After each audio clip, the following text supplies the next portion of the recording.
Hey, salut à tous, on se retrouve aujourd'hui pour une nouvelle vidéo de test avec aujourd'hui un smartphone magnifique, une édition limitée et le test commence de suite. Je l'ai pris avec moi une semaine en vacances et là j'ai un petit retour de un jour avant de repartir une semaine et du coup je vous propose son test. Et oui, aujourd'hui, le Realme GT Neo 3T. Voilà, le Dragon Ball Z édition. C'est un modèle qui est vendu 399 € en normal. Le GT Neo 3T simple. Le modèle Dragon Ball Z édition que vous avez pu voir en déballage, lui, il est vendu 100 € de plus. Voilà, donc il est à 499 €, 500 francs. 500 francs. Je sais pas pourquoi j'ai dit ça. Alors, je me suis levé à 5 heures du matin. Je suis fatigué et du coup, j'attends pour aller me coucher. Un petit peu de repos. Donc, c'est son test. C'est aujourd'hui, c'est maintenant. C'est un modèle qui est magnifique et on va le voir de suite en vidéo. Donc, au niveau des dimensions et caractéristiques et design, 75,8 sur 162,9 de haut, sur 8,6 mm d'épaisseur pour un poids de 195 grammes. Donc, il est assez fin, il est pas trop lourd, assez léger, assez dans la moyenne des téléphones, et ça c'est plutôt pas mal. 85% ce que prend l'écran par rapport à la surface totale du téléphone. Un écran de type AMOLED 6,62 pouces, définition 2400 x 1080, et c'est un écran adaptatif de 1 à 120 Hz, ça c'est plutôt bien. Donc c'est le rafraîchissement de l'écran. Donc de 1 à 120, c'est les nouveaux écrans.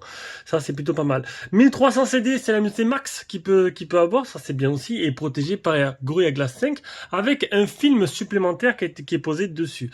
Dans ce petit trou là, tu as un appareil photo 16 mégapixels de chez Sony IMX 471 avec une reconnaissance faciale qui marche du tonnerre tout simplement. Voilà. Ensuite, niveau des bordures, bon, on a c'est du Realme. Voilà, on a comme d'habitude chez Realme, c'est le rapport qui a été pris.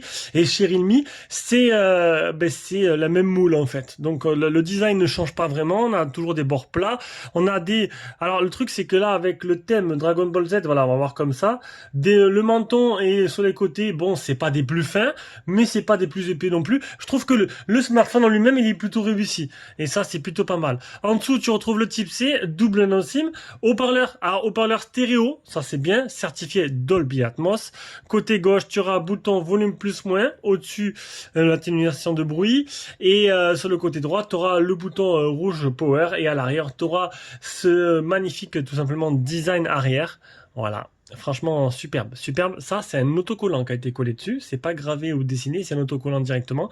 Et on aura le bloc photo avec un double appareil photo. Donc, 64 mégapixels Samsung en ouverture 1.79.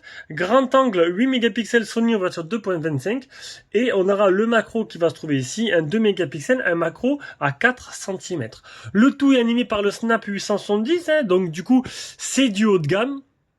Comme disent pas le contraire, le Snap 870, c'est un 865 Plus. Donc c'est quand même, pour moi, encore du haut de gamme. Voilà, c'est dans le haut de gamme, dans le haut du panier, avec des bons scores qui fera tourner tous les jeux. On va d'ailleurs sauter la partie jeu. Un Adreno 650 pour la partie graphique d'ailleurs. On arrive à l'autonomie, donc une batterie de 5000 mAh, recharge rapide 80 watts, le Bluetooth 5.2 et voilà. Allez, on passe brièvement à l'écran. L'écran, rien à dire. Un AMOLED qui monte à 1300 CD avec un rafraîchissement d'écran adaptatif de 1 à 120, protégé Gorilla Glass 5. On a presque le top du top. Je dis presque parce qu'il y a toujours mieux. On aurait pu avoir un Gorilla Glass 7 Victus. On aurait pu avoir 1500 CD en unité max, mais on a vraiment un très bel écran qui est superbement utilisable et agréable à utiliser. Et je vais passer parce que du coup, non, si je montre pas les photos, voilà, c'est un peu le but. Non, franchement, des belles couleurs, rien à dire. Rien à dire sur l'écran. Il est complètement kiffant. Partie logicielle. Bah écoutez, la surcouche de chez Realme qui vient directement de chez surcouche de chez Oppo. Bon, c'est à peu près du copier-coller. Et là, par contre, voilà, ce qu'on peut trouver, c'est les icônes qui ont été retravaillées et d'icônes tout simplement sorties de chez Dragon Ball Z. Alors, je vais pas m'aventurer. J'ai regardé Dragon Ball Z il y a très longtemps. Dans le déballage, je me suis fait flinguer. C'était rigolo quand même. J'ai dit n'importe quoi, mais je suis à l'ancienne. Je vais avoir 40 ans bientôt, donc du coup, DBZ c'était les débuts quoi. Après les versions GT et tout, j'ai décroché quoi. Donc du coup, les logos ont été retravaillés, les fonds d'écran, tout a été retravaillé pour franchement, on soit conquis et les aficionados de Dragon Ball Z seront aux anges. Sinon, au niveau interface, donc, je vous montrerai tout à l'heure un peu tout simplement ce qu'il est capable de faire comme option, ce téléphone. Mais voilà, niveau interface, fluidité du système, c'est parfait, c'est perfect, tout simplement. C'est d'ailleurs plus fluide que mon iQOO, je trouve. C'était super agréable à utiliser, c'est perfect. Là-dessus, l'optimisation et l'optimisation et aux petits oignons, ça réagit au doigt et à l'œil et c'est super agréable à utiliser. Et voilà ce qu'on demande de plus. Le test était réalisé en 120 Hz en passant. Hein. Allez, on passe aux captures d'écran. Donc, le Antutu 719 775, le test de chauffe assez du haut de gamme, hein, 44 degrés, c'est pas fou. Hein. 10 touches pour l'écran. Le safety net, il est propre. Le DRM Info, il est bien certifié N1. Vous avez bien l'âge des applications de streaming. Alors, il y en a certains Redmi qui m'arrivent, qui sortent d'usine, que c'est pas le cas. Mais là, voilà, c'est vraiment un modèle 100% global français. On a une suite logicielle de nettoyage. 13373, le PC Mark. Le Geekbench. Le deuxième Geekbench. On a l'accélération double Wi-Fi pour utiliser le réseau plus Wi-Fi. Non, pour utiliser deux réseaux Wi-Fi, excusez-moi. On a le NFC. Android Auto, bien sûr. On a une suite de personnalisation où on peut tout personnaliser, les icônes, tout. Moi, j'ai laissé le thème DBZ, c'est un peu l'univers du téléphone. Le mode d'écran d'accueil standard ou tiroir. On a le double tap pour l'allumer, le double tap pour l'éteindre, donc plus besoin d'utiliser les boutons, ça utilise la reco faciale. On a les méthodes des couleurs vif, naturel ou mode pro. On a l'amélioration de la netteté d'une image, l'amélioration de couleur vidéo, amélioration du mouvement vidéo, le mode vidéo HDR lumineux, tout ça va utiliser plus de batterie, bien sûr, c'est logique. Fréquence d'écran, donc on a standard, élevé en 120 Hz, standard en 60 ou automatique, c'est vous qui choisissez. Moi le test est fait en 120 Hz. Le Dolby Atmos, le mode urgence en cas où vous êtes en difficulté, le mode GT pour envoyer la patate en cas où c'est vous jouez. On a fonctionnalité spéciale, fenêtre flexible, lancement rapide, barre latérale intelligente, espace enfant et mode simple. Navigation système, gestes et boutons. On a quoi? Le soulever pour activer, le tube à l'oreille, ça décroche. On a pas mal de petites options, le double tap, je vous l'ai déjà dit, le OTG. Et Realme Lab, partage de musique mode double, ça c'est bien. Tu peux à la fois connecter des écouteurs filaires et Bluetooth, ça c'est rare pour être souligné. La capsule sommeil et la mesure des fréquences cardiaques avec le capteur d'empreinte. Le réglage du mode sombre, on a trois tonalités de mode sombre, 3 teintes, et on peut pas forcer, enfin si, normalement il y a l'application, c'est dommage, on peut pas forcer des applications qui sont pas compatibles. Enfin, on peut le faire, mais il y en a aucune qui est proposée dans ce que j'ai. Le GPS test, 25 satellites fixés sur 55, 3 mètres de marge, ça c'est très bien. On arrive à l'autonomie, donc une autonomie de batterie de 5000 mAh, recharge rapide 80 watts. Sur une journée type de 14h26, 2h41 écran allumé, j'ai utilisé 43%. Donc c'est un téléphone avec mon utilisation qui devrait me faire 2 jours. On arrive à la partie photo. Alors, partie photo, il y aura une petite nouveauté. Donc, un petit partenariat avec Origine, Origine qui est le modérateur du groupe Facebook officiel Vivo France et qui est tout simplement fan de photos, qui est amateur de photos et qui s'y connaît beaucoup plus que moi. Donc, il m'a un peu conseillé sur comment prendre les photos, quelles photos prendre, histoire de vous montrer. Bon, là, on est un peu limite sur le timing. Alors, pour les prochains modèles, j'espère pour l'iQOO 10 Pro. En fait, ce sera son avis qui sera donné. En fait, moi, je prends toutes les photos, je les mets dans un dossier Google Drive. D'ailleurs, tu trouveras dans la description de la vidéo le lien vers toutes les photos en taille réelle, ainsi que le lien vers toutes les photos de moi et Jérôme de tous les téléphones qu'on a pris.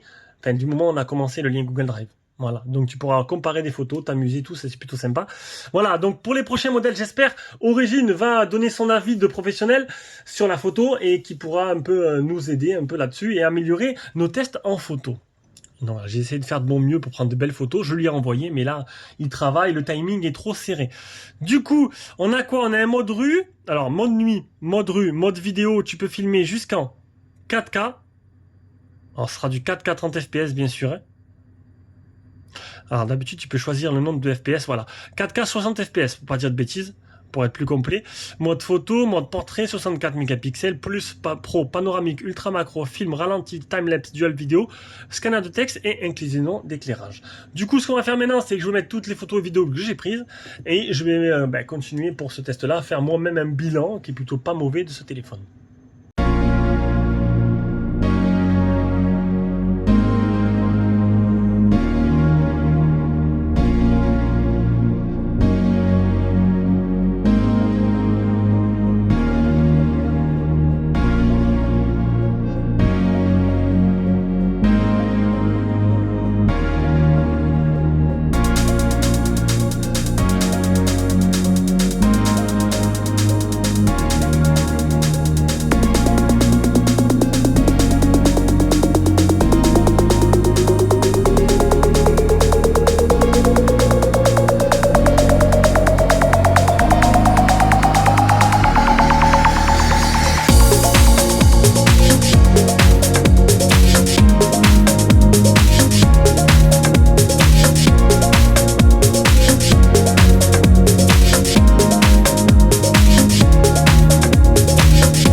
Du coup, on se rejoint avec cet appareil photo frontal, un appareil photo frontal de chez Sony. Donc, ça te permettra de voir en aperçu ce que ça donne en capture sonore et en capture vidéo.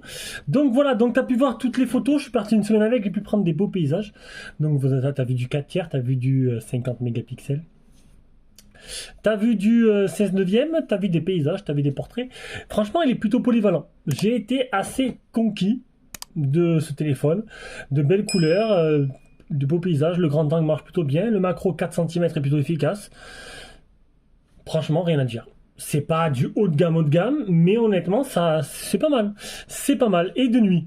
Alors de nuit ça donne quoi? Ben t'as vu, donc dans mon allée, deux endroits de l'allée assez, une plus sombre que l'autre, ça éclaire plutôt bien. Les deux allées sont vachement plus éclairées, donc il y a vraiment une grosse différence entre les deux. Par contre dans mon jardin, là en nuit totale, ben, ça reste nuit totale, quoi. Il n'y a pas de différence, voilà. Donc, ça va éclairer une zone qui est légèrement éclairée, ça va un peu plus éclairer, hein, les éléments, les ombres et tout. Par contre, nuit totale, ça change rien. Voilà.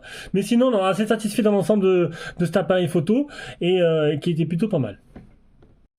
Allez, voilà, donc on se rejoint pour la dernière partie de ce test hein, qui est le son. Alors, le son, c'est parti. Dolby Atmos, double parleur.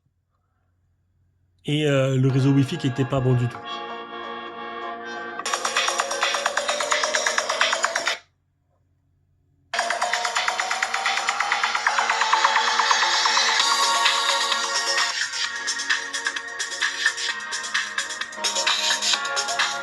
Bon, c'est dommage, c'est comme d'habitude, hein, comme d'habitude, sauf que là, c'est même pas dans la tranche, c'est dans l'oreille. Comme d'habitude, on a un haut-parleur qui est très efficace et l'autre qui est beaucoup moins. Donc, du coup, le Dolby Atmos, ok, mais quand t'as deux haut-parleurs qui sont pas de même puissance, ben, comme tous les modèles existants, à quand vraiment deux haut-parleurs de même puissance, on sait pas. Ça arrivera peut-être un jour. Voilà, donc on arrive à la conclusion de ce test. Donc, je vous l'ai dit, design magnifique, surtout si t'aimes Dragon Ball Z, ben, c'est vraiment ce qui donne le cachet à ce téléphone, hein, parce que du coup, après, le téléphone en lui-même, ça reste du Realme. C'est dans le même moule, c'est du classique. Le rapport qualité-prix est intéressant. Un écran presque au top du top. Voilà. Capteur d'empreinte. Ah, capteur d'empreinte.